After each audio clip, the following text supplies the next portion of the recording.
तो hello friends, कैसे हो आप सब। मैं धीरज और क्रांति यूट्यूब चैनल में आप सबों का बहुत बहुत स्वागत है।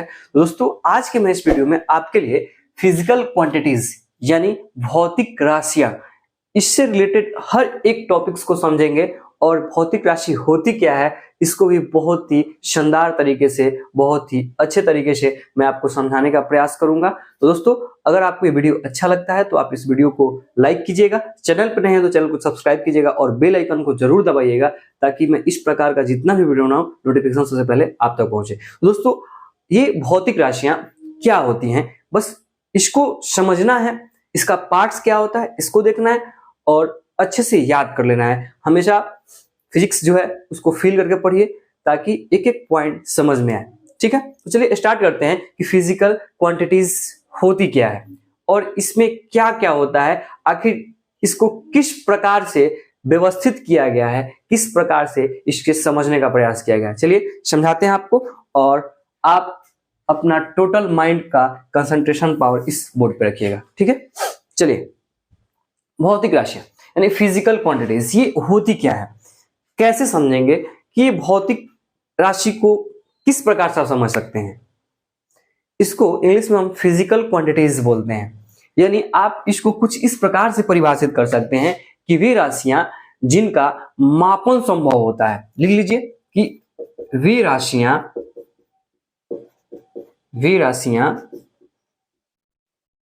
जिनका मापन संभव होता है, वे राशियां जिनका मापन संभव होता है वो होती हैं भौतिक राशियां, फिजिकल क्वांटिटीज। अब इस परिभाषा से आप कुछ नहीं समझ पाएंगे आखिर मापन संभव क्या है।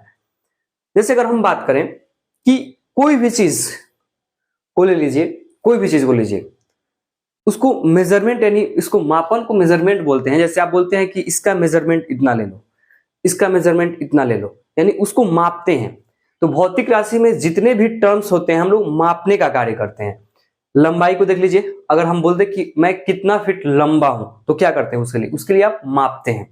घर की बात करते हैं, घर कितना फीट लंबा है, कितना फीट ऊंचा है, सब पूछते हैं, कितना चौड़ा है, कितना पतला है। इस सब चीज का एक मेजरमेंट लेते हैं, सब चीज का एक मापन लेते हैं। इसीलिए इसको बोल सकते हैं कि वे राशियां जिनका मापन संभव होता है वह मेजरमेंट कहलाता है, संभव होता है। अगर हम आपसे पूछ दें, अगर हम बोले कि आपकी मम्मी आपसे कितना प्यार करती हैं तो आप क्या बोलिएगा, क्या ये संभव है?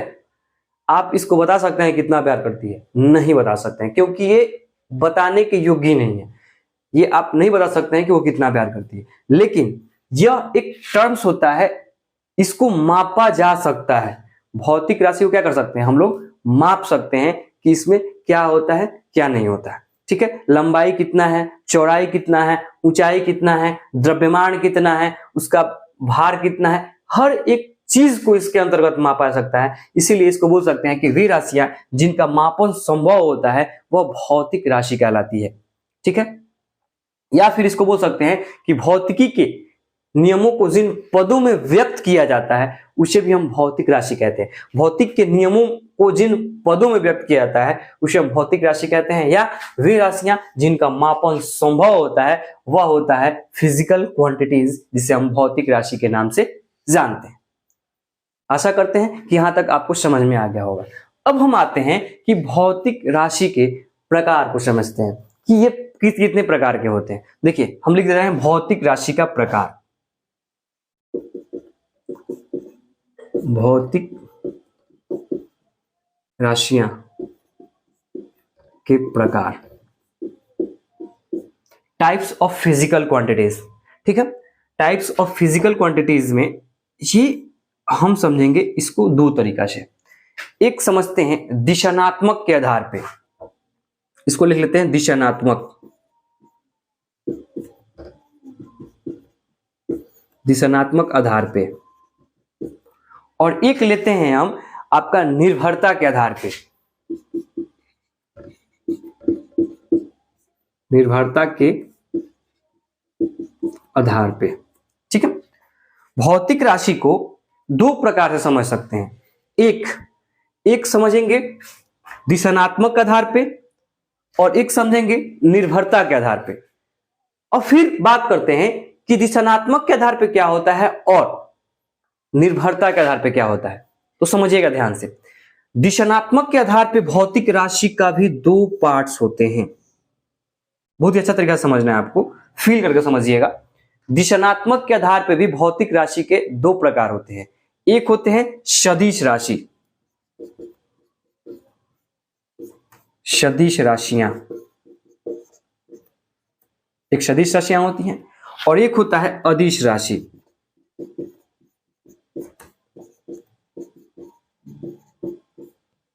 समझ गया? इसको बोलते हैं वेक्टर और इसको बोलते हैं scalar. Vector quantities and scalar quantities, समझिएगा ध्यान से। अब आते हैं इस पे, निर्भरता के आधार पे, निर्भरता के आधार पे इसको हम तीन पार्ट्स में बांट सकते हैं, एक दो तीन। कौन कौन से पार्ट्स होंगे समझिएगा ध्यान से। पहला है मूल राशि, मूल राशि, ठीक, मूल राशियां कर दीजिए, मूल राशियां। दूसरा है व्युत्पन्न, व्युत्पन्न राशियां, और तीसरा है पूरक राशियां।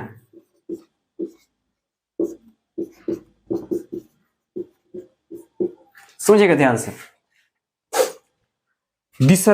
भौतिक राशि सबसे पहले आए थे हम लोग कि भौतिक राशि क्या है, वे राशियां जिनका मापन संभव होता है।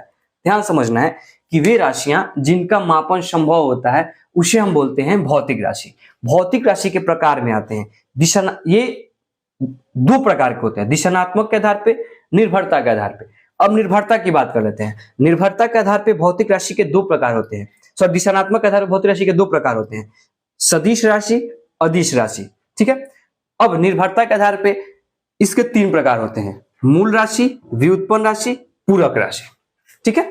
जिसको हम बोलते हैं, मूल राशि को बोलते हैं फंडामेंटल क्वांटिटीज, मूल राशि को बोलते हैं फंडामेंटल क्वांटिटीज, व्युत्पन्न राशि को बोलते हैं ड्राइव्ड क्वांटिटीज, एंड पूरक राशि को बोलते हैं सप्लीमेंट्री क्वांटिटीज। राशियों, सदिश राशि को बोलते हैं वेक्टर क्वांटिटीज एंड अदिश राशि को बोलते हैं स्केलर क्वांटिटीज, ठीक है। यहां तक आपको समझ में आ गया होगा। इसको अगर आप लिखना चाहते हैं तो वीडियो को रुकाकर आप इसको लिख सकते हैं, ठीक है। अब इतना आने के बाद ये जो दिशानात्मक के आधार पे हमने बात किया है, इसके लिए सदिश का मैं पार्ट्स लेकर आऊंगा, सदिश का मैं पार्ट बाय पार्ट एक एक वीडियो लेकर आऊंगा, क्योंकि ये 9th to 11th is very must full है, ये बहुत ज्यादा इंपॉर्टेंट है आपके लिए। 9th में अगर हैं तो भी आप पढ़िए, और 11th क्लास में है, 12th क्लास में है, तब भी आप इसको पढ़िए, क्योंकि इसके बिना फिजिक्स में आप एक कदम भी नहीं आ सकते हैं। अगर इसको पढ़ना है तो फिजिक्स में पढ़ना है, एक एक पॉइंट्स पढ़ना है, तो आप इसके बारे में जानकारी जरूर लें, एक एक चीज पढ़ें, ताकि फिजिक्स को फील करके, आसान करके आप उसको समझ सकते हैं, पढ़ सकते हैं, ठीक है।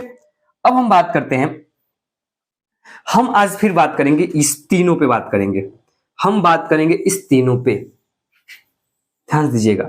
हम बात करेंगे तीनों पे। पहला फंडामेंटल क्वांटिटीज, मूल राशि की बात करेंगे, व्युत्पन्न राशि ड्राइव्ड क्वांटिटीज की बात करेंगे, पूरक राशि सप्लीमेंट्री क्वांटिटीज की बात करेंगे। आज के वीडियो में इस तीन टॉपिक पे बात करके आज वीडियो को समाप्त करूंगा, ठीक है। इतना खत्म हो जाने के बाद हम इसको मिटा दे रहे हैं, ठीक है, ताकि हम जितना बात करना उतना रहने दे रहे हैं, बाकी मिटा दे रहे हैं।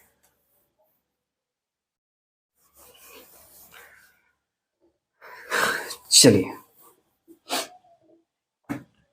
मैंने निर्भरता के आधार पे लिखा था कि निर्भरता के आधार पे पहला आता है मूल राशि, ठीक है।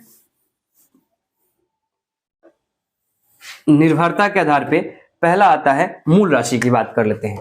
पहला जो है उसको बोलते हैं मूल राशियां, ठीक है। मूल राशियां, इसको आप बोल सकते हैं फंडामेंटल,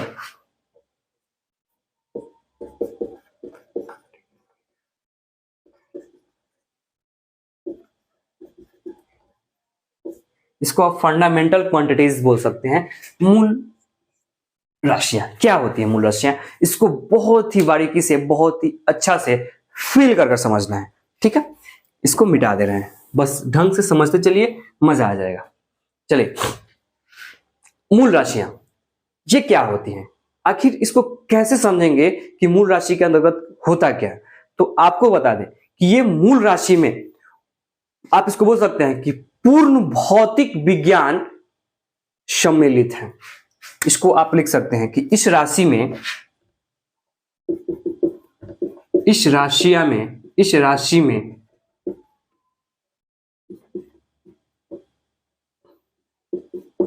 पूर्ण भौतिक विज्ञान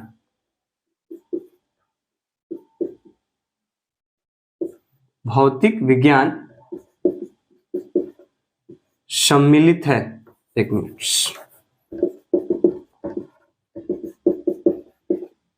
सम्मिलित है। इस राशि में पूर्ण भौतिक विज्ञान सम्मिलित है। किस राशि में? मूल राशियां यानी फंडामेंटल क्वांटिटीज में पूरा भौतिक राशि सम्मिलित है। या फिर आप इसको बोल सकते हैं कि वे राशि जो स्वतंत्र मानी जाती हैं, स्वतंत्र है, फ्री फॉल है, कोई दिक्कत नहीं है, इसमें घूम रहे हैं, इसकी कोई आंकड़ा ही नहीं है।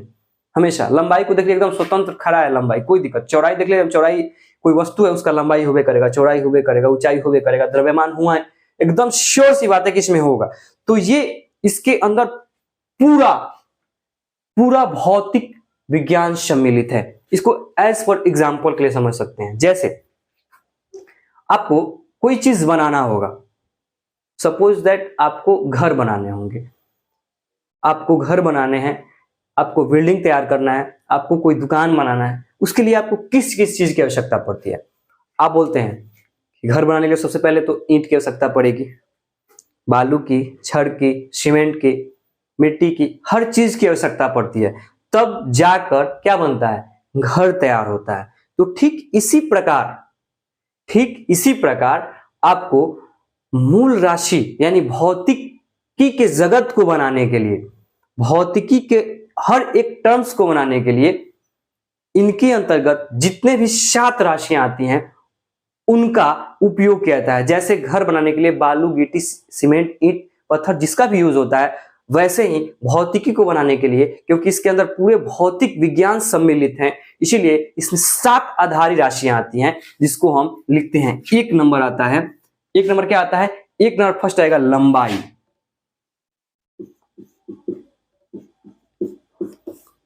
दो नंबर आता है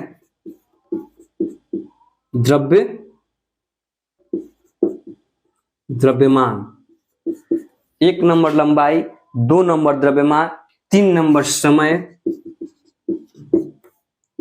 4 नंबर विद्युत धारा, 5 नंबर तापमान, 6 नंबर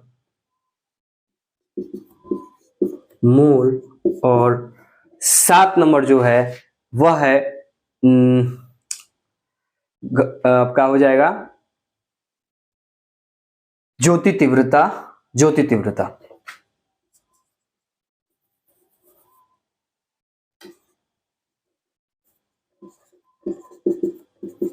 ज्योति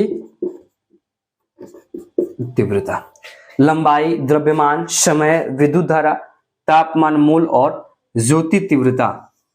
ठीक है, ये 7 राशियां इसके अंतर्गत आते हैं और इसी के अंदर पूरा भौतिक विज्ञान समाहित है, सम्मिलित है इसी के अंदर।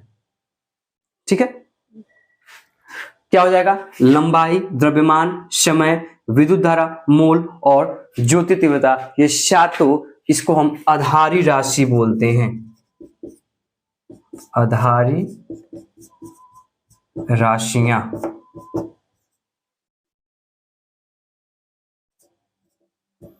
मार्कर से जल्दी हमको लिखने का आदत नहीं है, मार्कर से लिखने में मजा नहीं आता, चौक रहा तो और मजा आता। आधारी राशियां क्या? लंबाई, द्रव्यमान, समय, विद्युत धारा, तापमान, मोल और ज्योति तीव्रता, ये जो आपका सातों आधारी राशि हैं, आधारी राशि को हम मूल राशि के नाम से भी जानते हैं, फंडामेंटल, और इसको हम बेसिक क्वांटिटीज के भी नाम से जानते हैं। ठीक है, तो क्या बोलेगा कि इस राशि में पूर्ण भौतिक विज्ञान सम्मिलित रहता है, जिसके अंतर्गत लंबाई, द्रव्यमान, समय, विद्युत धारा, तापमान, मोल और ज्योति तीव्रता, ठीक है, ये इसके अंतर्गत आते हैं। और ये सातों आधारी राशि हैं, ये टोटल भौतिक विज्ञान में समाहित हैं, सम्मिलित हैं, इसको आधारी राशि के नाम से भी हम जानते हैं। यहां तक आपको कोई दिक्कत नहीं होना चाहिए। आई होप कि आपको अच्छा समझ में आ गया होगा। अगला स्टेप पे आते हैं। इसको अगर आप लिखना चाहते हैं स्क्रीनशॉट लेते हैं, लिख ले सकते हैं, कोई दिक्कत नहीं है। चलिए अगला आते हैं।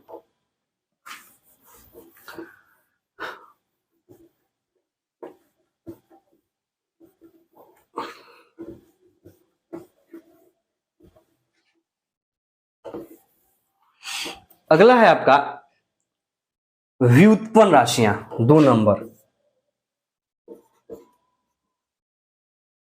व्युत्पन्न राशियां, ये व्युत्पन्न राशियां को हम इंग्लिश में ड्राइव्ड बोलते हैं।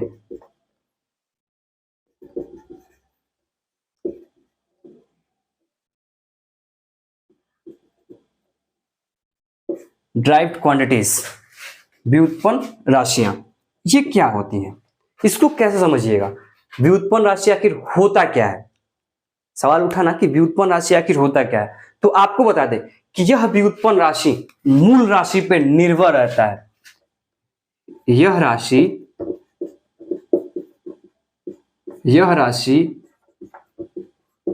मूल राशि पर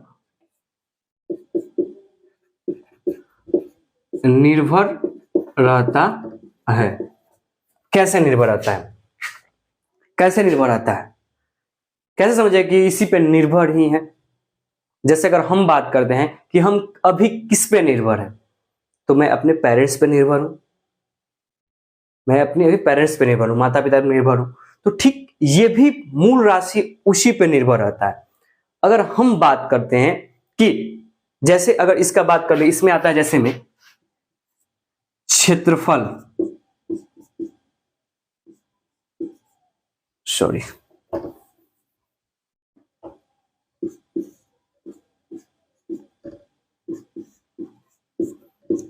क्षेत्रफल को समझे हम ध्यान से। क्षेत्रफल को किस प्रकार लिख सकते हैं, क्षेत्रफल को हम स्क्वायर में लिखते हैं, यानी लंबाई गुने लंबाई बराबर लंबाई का स्क्वायर, यानी ये क्षेत्रफल में हो गया। समझिएगा ध्यान से, क्योंकि लंबाई पे क्या निर्भर था, लंबाई पे निर्भर था क्षेत्रफल। बात समझिएगा, लंबाई पे निर्भर था क्षेत्रफल। दूसरा पे बात कर लेते हैं, आयतन की बात कर लेते हैं। आयतन में क्या हो जाएगा, लंबाई गुने लंबाई, ये क्या हो जाएगा, लंबाई का क्यूब। आयतन में आ गया। क्षेत्रफल हमेशा स्क्वायर में होता है, आयतन हमेशा क्यूब में होता है। एक और ले लेते हैं समझाने के लिए, डेंसिटी, घनत्व। घनत्व का सूत्र क्या होता है, इसको ले लेते हैं द्रव्यमान बटा आयतन। यहां देख लीजिए, द्रव्यमान, आयतन ले लिए। आयतन को अब यहां पे द्रव्यमान बटा आयतन की बात हो गई, तो आयतन यहां पे आ गया है। आयतन क्यों आया, क्योंकि यहां पे द्रव्यमान बटा लीटर क्यूब भी हो सकता है। समझे बात को ना, सॉरी, लंबाई का क्यूब भी हो सकता है, आयतन में क्यूब भी हो सकता है। क्यों, क्योंकि ये जो घनत्व होता है, इस घनत्व में द्रव्यमान बटा आयतन की बात हुई है। यानी ये आयतन क्या था, ये आयतन किस पर निर्भर किया, ये आयतन घनत्व पर निर्भर किया। तो यहां से ये चीज निकल के आती है कि हमेशा ये निर्भर करता है, ये हमेशा कहीं ना कहीं एक दूसरे की निर्भरता को बताता है कि आप किस पे निर्भर हैं। यह राशि जो मूल राशि पर निर्भर रहता है वह होता है व्युत्पन्न राशि। लंबाई निर्भर था क्षेत्रफल पे, ये भी लंबाई स्क्वायर था तो क्षेत्रफल पे आ गया, क्यू था तो आयतन निर्भर किया, घनत्व द्रव्यमान बटा आयतन हो गया। अब यहाँ पे एक चीज समझ सकते हैं ना कि द्रव्यमान कौन सा राशि हुआ, यहां समझ लीजिए कि द्रव्यमान कौन सा राशि हुआ, द्रव्यमान मूल राशि है, द्रव्यमान मूल राशियां हैं, बटा लंबाई भी तो मूल राशि है, क्योंकि आयतन है लंबाई का क्यू, तो ये किस पे निर्भर रहा, ये इसी पे निर्भर है ना, इसी पे निर्भर है, इसी से बना हुआ है कि अगर द्रव्यमान मूल राशि के अंतर्गत आता है, क्योंकि 7 अधाई राशि में बताया था, 7 लंबाई द्रव्यमान समय विद्युत धारा तापमान ज्योति तीव्रता सब मैंने बताया था आपको। तो द्रव्यमान क्या था, द्रव्यमान में मूल राशियां थी।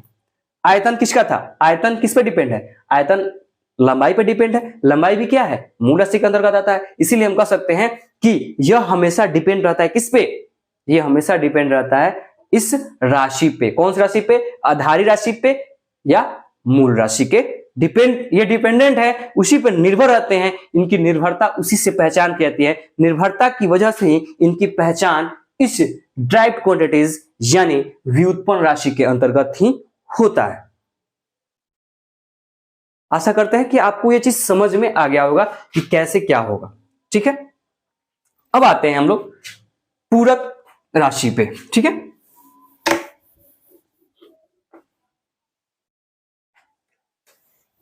पूरक पे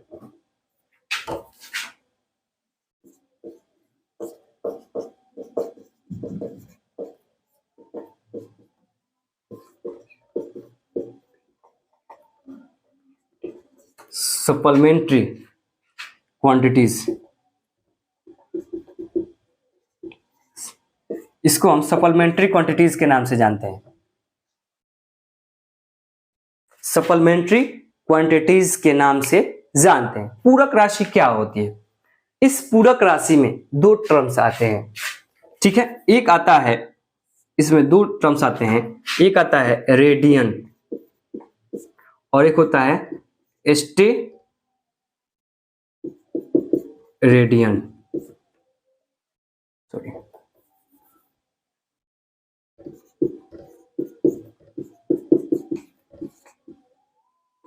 एक रेडियन स्टेरेडियन। रेडियन का होता है एक, देखिए अंतर्गत आता है रेडियन स्टेरेडियन। रेडियन में इसका होता है जो मात्रक होता है, ये पूरक में आता है, ये पूरक में आता है। अब कोई भी चीज में कोण होता है, क्या होता है, कोण होता है। जैसे एक रूम तैयार करते हैं तो रूम में चारों सरफेस तो आपको दीवार दिखता है, लेकिन दीवार में के भी क्या होते हैं, कोण होते हैं, इसका साइड का कोण, इसका भी कोण, इसका भी कोण, इसका भी कोण। अगर हम ऐसे कोई चीज बनाते हैं, एक चीज समझिए ध्यान से, देखिएगा यहां पे एक कोण बना, टोटल सरफेस क्या है, एक शंकुनुमा है, क्या है, शंकुनुमा है, इसमें टोपी ऐसा एक कोण बना ना, यहां कोण बना, तो ठीक यही कोण बताता है समतल कोण और घन कोण, जिसको रेडियन और स्टेरेडियन के नाम से जानते हैं। और अगर आपसे पूछेगा कि 2 पाई रेडियन का मान कितना होता है, पूछ सकता है कि 2 पाई रेडियन का मान कितना होता है, रेडियन पूछेगा कि 2 पाई रेडियन का मान कितना होता है, तो आपको बता दें कि 2 गुने 180 degree is equal to 2 pi radian का मान हो जाएगा 360 डिग्री। ठीक है, 2 into 180 degree is equal to 360 degree, 2 pi radian में मान हो गया। ठीक है, अब अगर जैसे पूछ दे कि 2 पाई बाई 2 रेडियन में लिखें, 2 पाई बाई 2 रेडियन में लिखें, तो यहां से लिख सकते हैं कि 2 गुने 180 बटा 2 तो कट जाएगा, यानी 90 हो जाएगा, यानी 180 डिग्री भी इसका मान टोटल का आ जाएगा। समझ गए बात को। तो रेडियन और स्टेरेडियन ऐसे होता है, इसके कोण को बताया था, किसमें, इसके कोण को बताया जाता है, ये रेडियन और स्टेरेडियन के अंतर्गत आते हैं। यहां तक आशा करते हैं कि आपको ये अच्छा से समझ में आ गया होगा। ठीक है, तो इसको क्या करना है, आपको जितना भी मैंने बताया है आपको एक कॉपी तैयार कर लेना है, सिर्फ किसका, फिजिकल क्वांटिटीज यानी भौतिक राशियां। अब जो मैं अगला वीडियो लेकर आऊंगा वह मात्रक पे होंगे। किसका होगा, मात्रक, यूनिट पे। ठीक है, ये यूनिट पे वीडियो बहुत ही शानदार तरीके से आएगा, जिसमें यूनिट के हर एक टर्म्स को समझेंगे, अच्छा से समझेंगे क्या होगा। तो मैं एक बार शुरू से फिर से रिवाइज करवा दे रहा हूँ। मैंने क्या क्या बताया, आपको बताया कि भौतिक राशि क्या है, तो वही राशि जिन पर क्या होता है, जिनमें मापन संभव होता है, भौतिक राशि कहलाती है। और ये भौतिक राशि के दो प्रकार होते हैं, एक दिशात्मक के आधार पे, एक निर्भरता के आधार पे। दिशात्मक के आधार पे दो राशि बताए थे, एक वेक्टर और एक स्केलर यानी सदिश और एक अदिश, ठीक है। और एक मैंने बताया था निर्भरता के आधार पे तीन बताया था, कौन कौन, मूल राशि, व्युत्पन्न राशि और पूरक राशि। मूल राशि का मैंने आज जो वीडियो में चर्चा किया वो निर्भरता के आधार पे मूल, व्युत्पन्न और पूरक पे बात किया था। मूल राशि मैंने बताया था कि इसके अंदर टोटल भौतिक विज्ञान सम्मिलित है, जैसे लंबाई, द्रव्यमान, समय, विद्युत धारा, ताप, ये जितने भी है ये इसके अंतर्गत आते हैं। और व्युत्पन्न राशि इसी पे निर्भर रहता है, यानी मूल राशि पे निर्भर रहने वाला राशि व्युत्पन्न राशि कहलाता है। और पूरक राशि का मैंने बताया था कि इसमें रेडियन और स्टेडियन का मान को होता है कि 2 पाई रेडियन में कितना होता है, 3 पाई रेडियन में कितना होता है, 4 पाई रेडियन में कितना होता है, 2 पाई बाई 2 रेडियन में मान कितना होता है, 3 पाई बाई 3 रेडियन में मान कितना होता है। तो अलग अलग टर्म्स में, अलग अलग रूप में इस रेडियन का मान पूछा जाता है, ठीक है दोस्तों। आई होप कि ये वीडियो आपको बहुत ही अच्छा लगा हो। तो आज का वीडियो बस इतना ही लिए, और अगर आपको ये वीडियो बहुत अच्छा लगा हो तो अपने फ्रेंड्स के पास, अपने दोस्त के पास शेयर कीजिए। और अगर आप मेरे चैनल पर नए हैं तो चैनल को सब्सक्राइब जरूर कीजिए और बेल आइकन को जरूर क्लिक कीजिए, ताकि इस प्रकार का मैं जितना भी वीडियो बनाऊं, जितना भी शानदार वीडियो बनाऊं, नोटिफिकेशन सबसे पहले आप तक पहुंचे। चलिए आज के लिए इतना ही, बस जय हिंद, जय भारत।